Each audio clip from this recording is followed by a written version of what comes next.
So in part one of my entrepreneur journey, it kind of was, me talking about finding my passion and following it and starting my own horror movie shop and essentially living my dream and being super happy for a period of about 3 years until the store closed down due to not getting enough revenue from customers, not enough traffic, all the usual business stuff.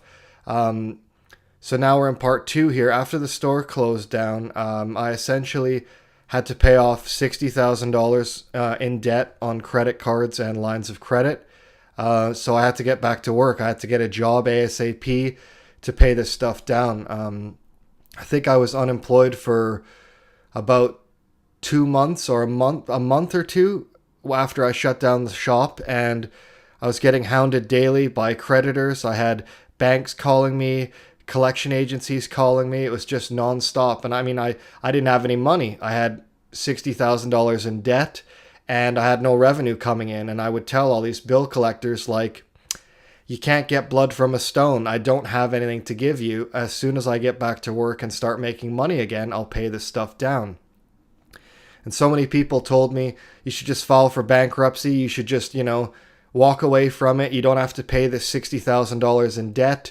Your company is a corporation. You can just go ahead and fold the corporation and just, wash the books away. And I thought, that's well and good. And I mean, that's a feasible option. But the short and skinny of it is that's not very grown up and very mature of how to handle my business. The way I looked at it was my choice, and these were my decisions that got me into the position I'm in, and I was going to man up and take care of it. So I went and got a job, and I immediately, through the help of my then girlfriend, now my wife, she told me, she said, I think we should go and talk to a credit consolidation company and see what they can do to bring down these crazy overheads from the store. Maybe get them into like one small lump payment instead of, paying $1,500, $2,000 in payments a month. And so that's exactly what we did. I got a job. I got a job working at a call center in Edmonton here, doing IT tech support. I'd never done that before, but I figured I knew computers well enough, and I like talking to people, so I thought, maybe it'll be a good fit, and I'll be able to help people with their computer problems. So yeah, I got hired on at a local company here in Edmonton, doing tech support work at a call center, and I consolidated all of my debt. So I ended up paying, I got it down to $700 a month, and this was back in 2007. So 2007, wasn't making a lot of money working at a call center, making $14 an hour and paying $700 a month out to consolidate all my debts from the store. So I worked at the call center for a year, 2 years, and had absolutely enough of it. I had to get out and go and get a different job. I did the call center bit for, about a year and a half, and then that was my breaking point. I jumped from one call center to another, and if you've ever run your own business and you know about how much freedom and, you can essentially make all your own decisions, make all your own choices, do everything you want. The day is your own. You can go and talk to whoever you want and, manage your own day. You're your own boss.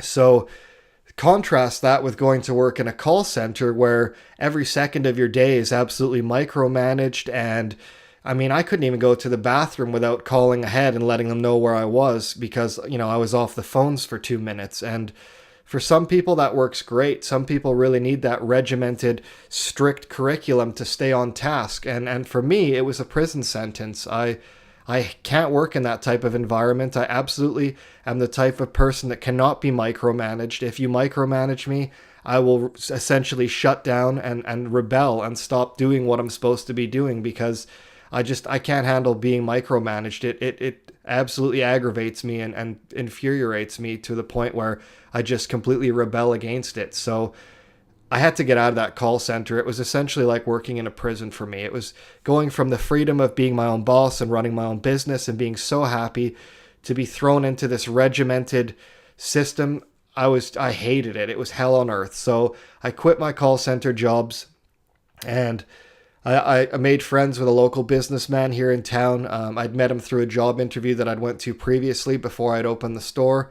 And he was a really nice man, very, very personable, super, regular family man, nice guy. And we hit it off right away. And he remembered me from my interview about 4 years prior. And out of the blue, he emailed me and said, "Hey, Mark, I'm opening my own data center here in Edmonton, and I'm looking for a guy that does web design. And I know that when we talked years ago, you said you were interested in it, and it was something that you were looking to pursue. And I'm just wondering, if you'd be interested in coming to talk with me."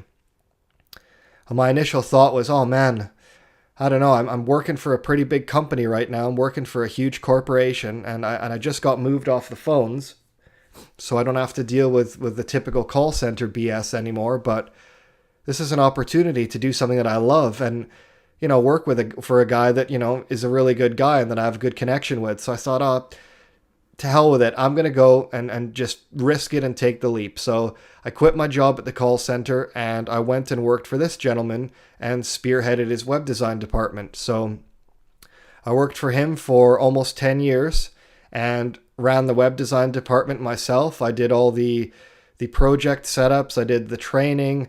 I did the quoting and analysis for the projects. I did all the project management, did 90% of the design and development work on the sites. Occasionally we outsourced things and brought in a few contractors, but 9 out of 10 times it was me doing everything.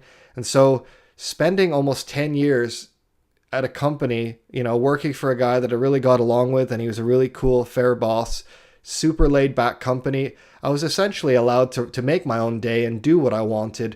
And so I had this amazing opportunity to cut my teeth in the design industry and work for almost 10 years doing what I loved and learn right in the trenches, learn all the mistakes, learn what works and what doesn't work, and really hone my craft. So after doing that, I totally knew that I was in the right place, that I loved doing web design, and I loved, talking with clients and helping them reach their business goals, kind of asking them the difficult questions to determine what it is that their business is actually trying to accomplish, getting away from vanity metrics like, oh, I need a new website because I don't like the way mine looks, or I don't like the fonts it uses, or the colors are ugly, or any stuff like that. I mean, that stuff is very, very minimal in terms of revenue and expenses for a business. So that's what I really focused on, was what can we do to move the needle on your business and help you make more money and lower your costs. Let's make your website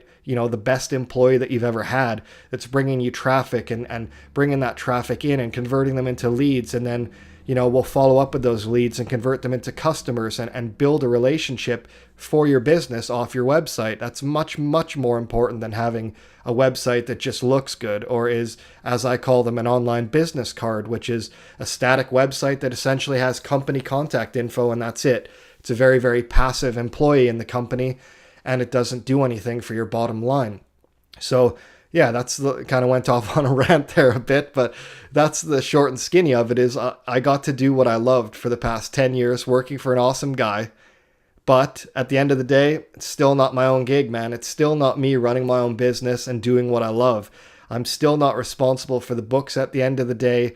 I don't have much stake in the company because it's me building his dream, right? And helping build his empire. And that's just not enough to get me out of bed in the morning. The thing is I need to have my own business where I'm building something for me, and I'm having my own processes. I'm helping my own clients. I'm choosing which clients I want to work with instead of just being told, onboard this client. This is them coming in. Let's go ahead and get them worked because they're going to pay us money. I don't work like that. I typically screen all of my potential clients to make sure that, my clients are a good fit for me personally, and that I'm a good fit for them. If a client doesn't have a very good budget, it's way too minimal, I'm not going to BS them and tell them that I can make them all this money and bring in all these clients and do all this stuff on a minimum budget, because truth be told, I can't.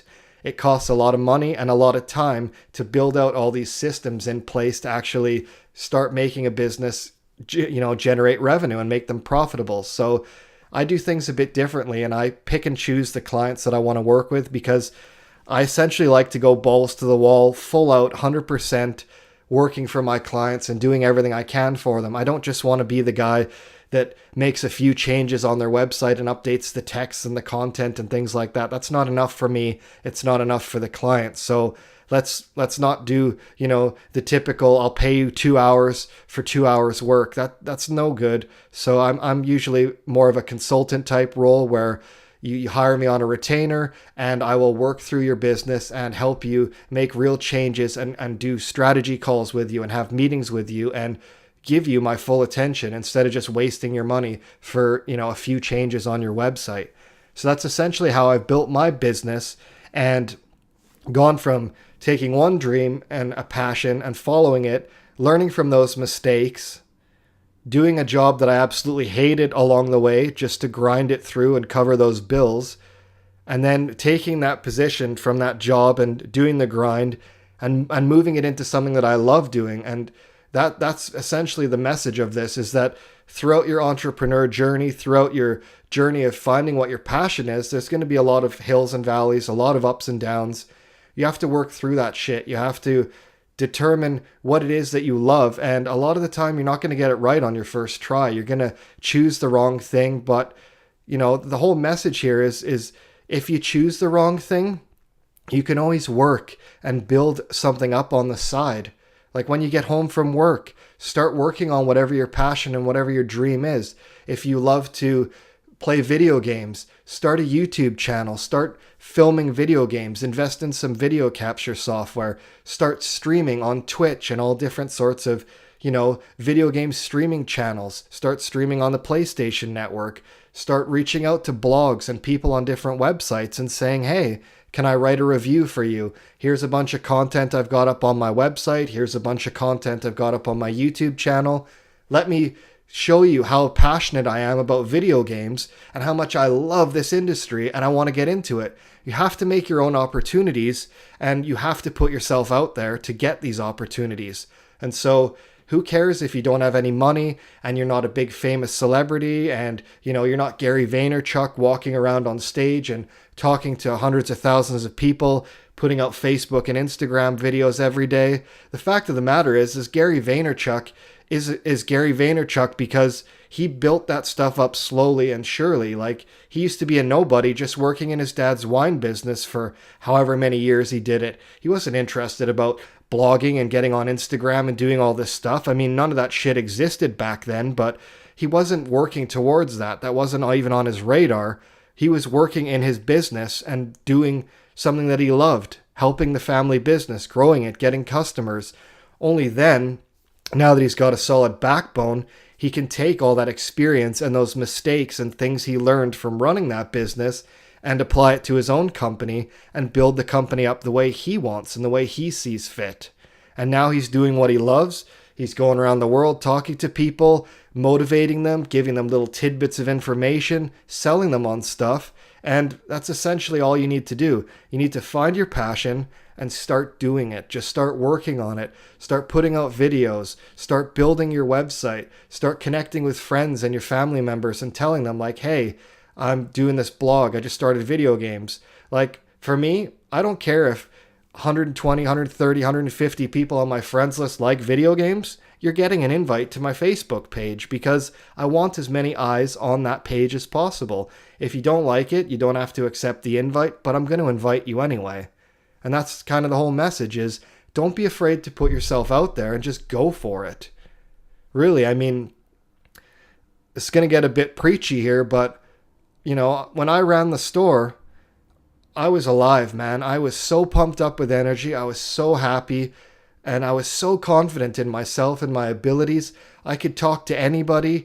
I could, sell anything to anybody, give advice to anybody. I loved it. I absolutely loved being in that environment. I was in my space. People loved coming to see me and talk to me because I was really easy to talk to. And I was like just a genuinely happy dude. If you're happy inside and you're fulfilled, that aura and that happiness will just exuberate off you. It's going to be so vibrant. People they'll have no choice but to be drawn to you and come into you because, they're just drawn to that positive energy and that atmosphere. If you're a negative, broody guy and you're depressed, you're very low energy and you very hate life, that's going to reject people. That's going to push people away. And, a lot of the time we can be that guy and we don't even know it. I was that guy for 10 years. After my store shut down, I was a wreck, man. Like, I was so bitter and so resentful and so miserable for my store not surviving, Like, I blamed everybody. I blamed the horror community. I blamed people not spending enough money. I blamed, everybody. It was everybody's fault but my own. And at the end of the day, you have to own your mistakes and determine, I picked a shitty location. I made a lot of crucial mistakes. I brought in products that I thought would sell that didn't without doing research. I didn't have a very good customer retention program in place. There's a zillion lessons that you can learn along the way. And, so after I shut the store down and after I was so unmotivated for 10 years, I just kind of went through the motions and worked a job that was paying the bills. That's what it was. I was paying the bills and getting through, and after 10 years of it, I was like, I need to be doing my own thing. I need to build my own gig up and go and do my own business. And no word of a lie, like, I've only been running this company for 6 months.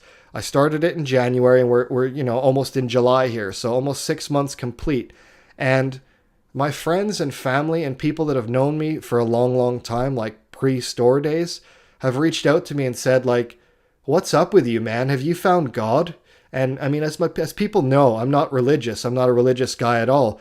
But there's a difference. There's a change in me. And it's a change that I wasn't even aware of. But it's just what I was talking about. It's that energy and that aura comes out of you. That positive energy, that happiness, that appetite, that hunger, whatever it is. As long as you find your passion and you follow it and you get to do what you love every day and make a change and connect with people, and as long as it makes you feel fulfilled, that's what you should be doing, man, because I tell you, it's life-changing stuff. I know people say it all the time and preach it all the time, and you see it on videos and see it on, memes constantly, but it's truth. It really is. And, once you find what you should be doing and you follow that path and you listen to what your heart's telling you, not your head. Your head, is going to always be the sanity gut check and rein you in. And I mean, you do need to listen to that to a certain degree just so that you don't go, completely in and dump into the tank. But I mean, you still should follow your heart. You can never be too scared to take that risk. Put yourself out there. It should be a safe and calculated risk to some degree, but you still should put yourself out there and do it. And don't listen to that little voice inside your head that's telling you, no, man, it's too risky. You can't do it. Don't risk it. You can't do it. You're going to lose everything. Just stay where you are. Stay comfortable. Comfortable is not a way to live your life, because comfortable is just eking through life day by day. And we only get one shot at this life, so you might as well live it to your fullest. You might as well do everything that you can, do everything that you've always wanted to accomplish, and just put yourself out there. Who gives a fuck what anybody thinks about you? All that matters is what you think about yourself. What you think about yourself is going to radiate out to everybody, and they're going to be drawn to you because you're a happy, energetic, and positive person. So I hope I've inspired you to stop worrying and stop being concerned about what other people are going to think, and just do it, man. Just follow your dreams, find exactly what it is that you want to do, and go for it. Just push yourself out there and do it, because we've only got the one shot, so there's no point wasting time. Thanks a lot for watching, guys, and I'll see you on the next one.